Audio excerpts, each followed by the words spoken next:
परवेज़ मुशर्रफ साहब का क्या होगा? क्या उनके साथ भी वही सलूक नहीं होना चाहिए, उसी तरह की सहूलतें उनको नहीं मिलनी चाहिए जिस तरह की मियां नवाज शरीफ साहब को, या अब लगता है कि जरदारी साहब को मिलेंगी? इस सब पर हम बात करेंगे। मेरे साथ हैं असद खरल साहब और बाबर डोगर साहब।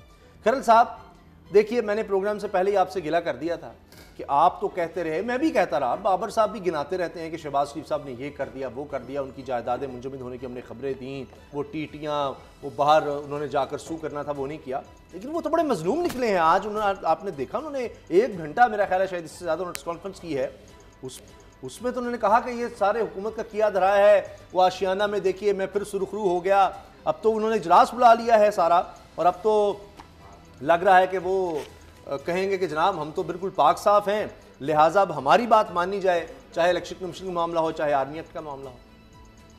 उसामा साहब, यही उनका वतीरा है शहबाज शरीफ साहब का, और यही एक परेशानी की बात भी है कि एक, ठीक है, सुप्रीम कोर्ट ऑफ पाकिस्तान ने, जिसके ऊपर वही जुडिशरी जिसके ऊपर वो बाइस होने का इल्ज़ाम भी लगाते हैं, वही जुडिशरी जिनके ऊपर बाइस होने का इल्ज़ाम भी लगाते हैं और बुत और पता नहीं क्या क्या उनको कहते हैं, वही chief justice of Pakistan justice Asif Saeed Khosa साहब ने कहा है, शाना इकबाल जो केस है उसमें शहबाज शरीफ साहब के वाले से उन्होंने, आपको पता, रिमार्क्स उनके सामने, जिसकी बेस पे वो खेल रहे हैं सारा खेल जी। और उसी में फवाद हसन फवाद को जब उन्होंने बताया कि आपके तो 95 में कितने एसेट्स थे, 26 लाख, तो उन्होंने कहा ये अरबों रुपए का प्लाजा कैसे आ गया, तो साथ ही बेल वापस ले ली उन्होंने, एप्लीकेशन। तो शहबाज शरीफ साहब के वाले से उन्होंने कहा कि इन्होंने अच्छे बच्चे का किरदार अदा किया, क्योंकि शहबाज शरीफ साहब माशाल्लाह मामला भांप लेते हैं, और उन्होंने उस वक्त मामला भांपा और उसको स्मेल कर गए। अब ये जो मामला शहबाज शरीफ साहब कह रहे हैं, वो तो बड़े मासूम हैं, ठीक है। अब 2 चीज़ें हैं उसामा साहब, इसमें डेवलपमेंट हो रही। एक है आर्मी एक्ट के हवाले से, जिसके लिए सादा अक्सरियत है। अब कैसी अपोजिशन के लिए बदकिस्मती है कि कोई भी, जितने भी उनके लिए खुशखबरी होती है, थोड़ी देर के लिए उसामा साहब आप उनका मज़ा ही किरकिरा कर देते हैं। वो आर्मी एक्ट के हवाले से जो अमेंडमेंट है उसके लिए सादा अक्सरियत चाहिए, बिल्कुल ऐसे ही सादा अक्सरियत चाहिए जी, और 6 महीने का टाइम है। नहीं तो फिर हुकूमत सोन तो लें। अब वो बेचारे, मुझे समझ नहीं आ रही कि इनके साथ हो क्या रहा है। अब वो एक आई वाच कर रहे हैं कि वो चाह रहे हैं, जिस तरह एहसन इकबाल साहब की आपने कल स्पीच भी सुनी, कि ये जो इमरान खान साहब हैं, ये नहीं होने दे रहे, ये आईनी तरमीम नहीं होने दे रहे, और ये नहीं चाहते हो, अपोजिशन करना चाहती है, ये इनका बिहेवियर एटीट्यूड है, और साथ मुकदमात और करप्शन और इंतकामी कार्रवाई और नैब। एक तरफ वो ये कह रहे हैं कि नैब जो है उनके साथ जनाब ये इसका पपट है हुकूमत का, अगर ये मान लिया जाए बात, उसके जरिए मामलात कर रहे हैं। दूसरी तरफ अगर नैब हुकूमत का पपट हो तो शहबाज शरीफ साहब के ऊपर तो अभी बहुत सारी इंक्वायरीज पेंडिंग है, मामलात, इन्वेस्टिगेशन पेंडिंग है, रेफरेंस फाइल होने हैं, वो बाहर चले गए।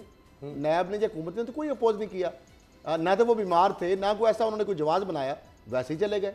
अच्छा, उसके बाद जो उन्होंने, शहबाज शरीफ साहब ने अब क्या किया है कि जो 5 लोगों को हंगामी इजलास बुला लिया, ख्वाजा आसिफ पहुंच जाए, मरियम औरंगजेब पहुंच जाए, उसके बाद रियाज सादिक पहुंच जाए, राना तनवीर जो पब्लिक अकाउंट कमेटी के चेयरमैन उनकी अदम मौजूदगी में बन गए वो पहुंच जाए, एहसन इकबाल साहब पहुंचे, उनको बुला लिया, हंगामी बुनियाद। अच्छा, इस पर ना, अच्छा, साथ दूसरी साथ इसी तरह स्पीकर असद कैसर साहब ने अब डेवलपमेंट्स होते हैं, उन्होंने 4 लोगों के प्रोडक्शन आर्डर जारी किए और एक के नहीं किए। इसकी भी मैं आपको वजह बता देता हूँ। कौमी असम्बली के इजलास में शाहिद खान अब्बासी नैब के मुलजम है, उनका उन्होंने बुलाया। फिर उसके बाद प्रोडक्शन है जरदारी साहब के वाले से, ख्वाजा साद रफीक नैब के मुलजम है, खुर्शीद शाह नैब, 4 के बुलाए, प्रोडक्शन आर्डर जारी किए। अब राना सनाउल्लाह के ऊपर ये शोर मचाएंगे। भाई, जो मनशियात का जो मुलजम होता है, जिसके ऊपर 9C का पर्चा होता है, वो एक डिफरेंट केस है।